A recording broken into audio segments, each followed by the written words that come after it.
Bismillahirrahmanirrahim. Assalamualaikum warahmatullahi wabarakatuh. Alhamdulillahilladzi amarna bi ahlakil karimah.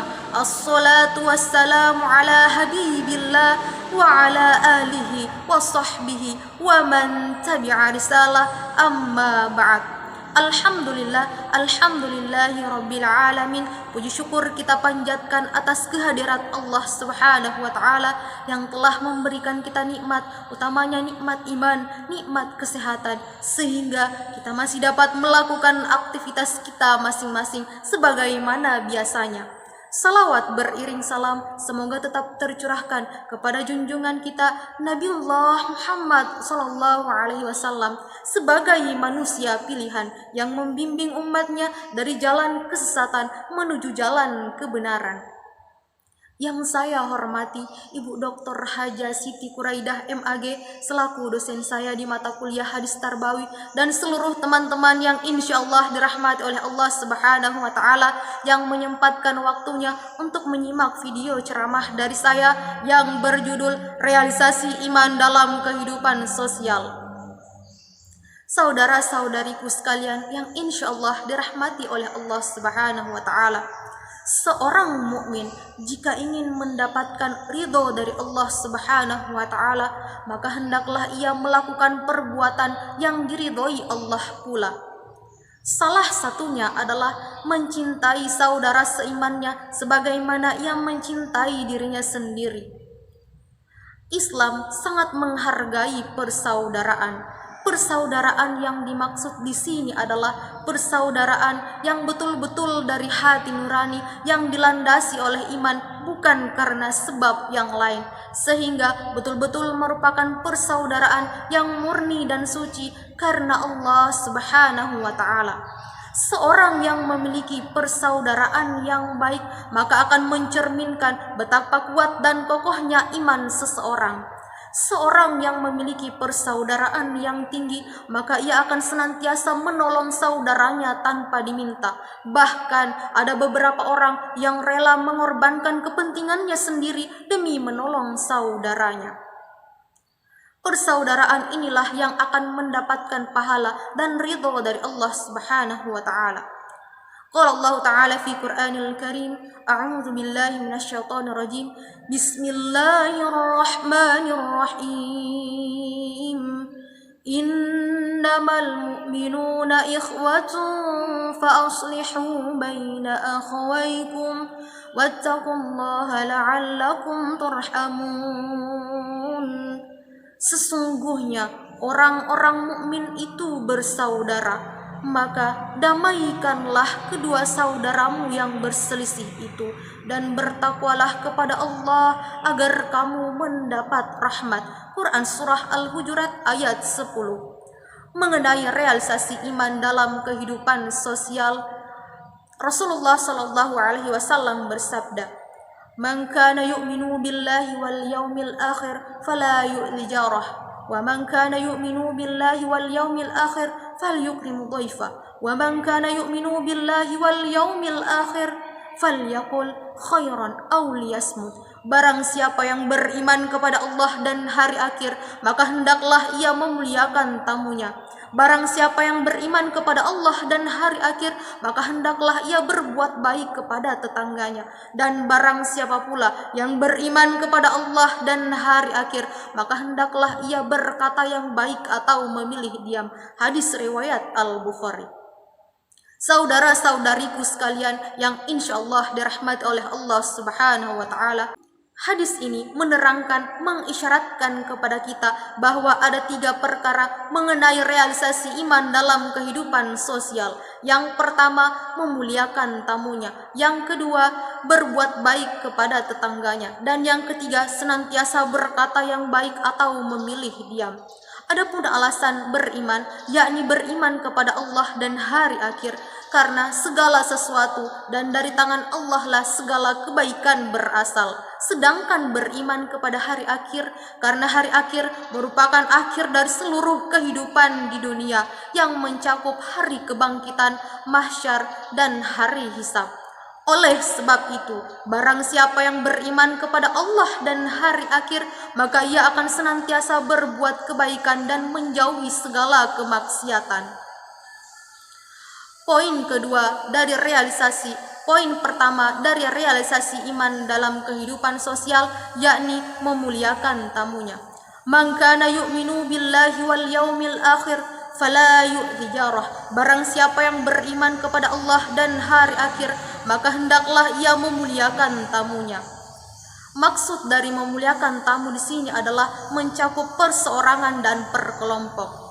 Islam, dalam syariat Islam, batas memuliakan tamu adalah 3 hari. Selebihnya adalah merupakan sedekah. Adapun anjuran dalam Islam ketika kita hendak bertamu, yang pertama masuk apabila kita diizinkan atau diundang. Sebagai muslim yang baik, sebelum kita masuk, hendaknya lah kita mengucapkan salam kepada sang pemilik rumah, sebagaimana yang disabdakan Rasulullah sallallahu alaihi wasallam. Ayyul Islam khairun? Qala wataimu at'amu wa la taqra'us salam ala man arafta wa man lam ta'rifu. Yang artinya, Islam manakah yang paling baik? Rasulullah sallallahu alaihi wasallam menjawab, yaitu ketika kamu memberi makan dan mengucapkan salam kepada orang yang kamu kenal dan kepada orang yang tidak kamu kenal. Hadis riwayat Al-Bukhari. Anjuran selanjutnya adalah memakan makanan yang dihidangkan oleh sang pemilik rumah. Selanjutnya, tidak memperpanjang pembicaraan dan senantiasa untuk berupaya mengucapkan perkataan yang baik. Poin kedua dari realisasi iman dalam kehidupan sosial adalah senantiasa berbuat baik kepada tetangga. Wa man kana yu'minu billahi wal yaumil akhir falyukrim dhaifa. Barang siapa yang beriman kepada Allah dan hari akhir, maka hendaklah ia berbuat baik kepada tetangganya. Tetangga yang dimaksud di sini adalah seluruh orang-orang yang bertempat tinggal di sekitar lingkungan rumah kita. Berbuat baik kepada tetangga dapat kita lakukan dengan berbagai cara. Yang pertama, senantiasa memberikan pertolongan, memberikan pinjaman, menengok jika ada yang sakit, melayat jika ada keluarga yang meninggal, serta memberikan selamat kepada tetangga yang mendapatkan kabar gembira. Poin ketiga dari realisasi iman dalam kehidupan sosial adalah senantiasa berkata yang baik atau memilih diam. Wa man kana yu'minu billahi wal yaumil akhir falyaqul khairan aw liyasmut. Barang siapa yang beriman kepada Allah dan hari akhir, maka hendaklah ia berkata yang baik atau memilih diam.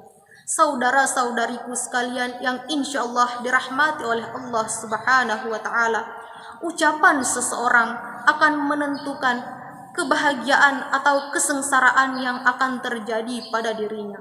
Orang yang selalu menggunakan lisannya untuk senantiasa berkata yang baik, mengajak kepada kebaikan, melarang kepada kejelekan, senantiasa membaca Al-Quran, serta membaca ilmu-ilmu pengetahuan dan lain sebagainya, maka ia akan senantiasa mendapatkan kebaikan dan akan terhindar dari keburukan. Sebaliknya, jika orang tersebut senantiasa menggunakan lisannya untuk berkata yang baik atau bahkan sampai menyakiti perasaan saudaranya, maka ia akan mendapatkan dosa dan tidak menutup kemungkinan ia akan mendapatkan perlakuan yang sama terhadap dirinya.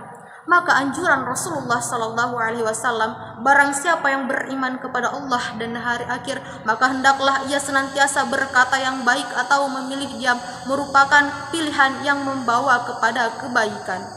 Teman-teman yang insyaallah dirahmati oleh Allah Subhanahu wa taala, memang sulit untuk mengatur lisan kita agar senantiasa berkata yang baik atau memilih diam. Akan tetapi, jika kita senantiasa berupaya untuk melakukannya, insya Allah, atas izin Allah, tidak ada yang sulit, apalagi hanya sekedar diam. Bagaimanapun juga, lebih baik kita diam daripada membicarakan sesuatu yang tidak bermanfaat. Apalagi sampai yang paling banyak terjadi di kalangan kita adalah menceritakan kejelekan saudara kita, atau yang biasa kita kenal dengan melakukan perbuatan ghibah atau bahkan sampai mengadu domba saudara kita. Rasulullah Shallallahu Alaihi Wasallam bersabda, "Tahukah kamu apa itu ghibah?" Sahabat menjawab, "Allah dan Rasulnya yang lebih tahu." Kemudian Rasulullah Shallallahu Alaihi Wasallam kembali menjawab, "Ghibah adalah engkau membicarakan sesuatu dari saudaramu mengenai hal yang tidak ia sukai." Kemudian sahabat menjawab, "Wahai Rasulullah, bagaimanakah menurut engkau jika apa yang saya bicarakan itu benar ada padanya?" Rasulullah Shallallahu Alaihi Wasallam menjawab, "Jika benar adanya, maka engkau telah melakukan perbuatan ghibah, dan jika tidak, maka engkau telah melakukan perbuatan fitnah." Hadis riwayat Al-Bukhari. Teman-teman yang insya Allah dirahmati oleh Allah Subhanahu wa Ta'ala, Rasulullah Shallallahu Alaihi Wasallam memerintahkan kepada kita umatnya untuk senantiasa berkata yang baik atau memilih diam, bukan dengan membicarakan kejelekan saudara kita atau bahkan sampai melakukan perbuatan namimah atau mengadu domba, karena hal tersebut akan membawa kepada perpecahan antar sesama umat manusia. Na'udzubillah. Jadi kesimpulan yang dapat kita ambil dari pembahasan kali ini mengenai wujud dari realisasi iman dalam kehidupan sosial adalah senantiasa mencintai saudara kita yang betul-betul dilandasi oleh iman kepada Allah Subhanahu wa Ta'ala, bukan karena sebab yang lain, dan dapat diwujudkan dari hal yang paling dasar, yakni yang pertama memuliakan tamu kita, yang kedua senantiasa berbuat baik kepada tetangga, dan yang ketiga selalu berupaya untuk mengucapkan perkataan yang baik atau memilih diam. Teman-teman sekalian yang insya Allah dirahmati oleh Allah Subhanahu wa Ta'ala, itulah tadi sedikit ulasan dari saya mengenai realisasi iman dalam kehidupan sosial. Semoga setelah ini saya dan saudara-saudariku sekalian dapat mengamalkannya dalam kehidupan sehari-hari. Mohon maaf atas segala kekurangan dari saya. Nun wal qalami wa ma yasturun. Wassalamualaikum warahmatullahi wabarakatuh.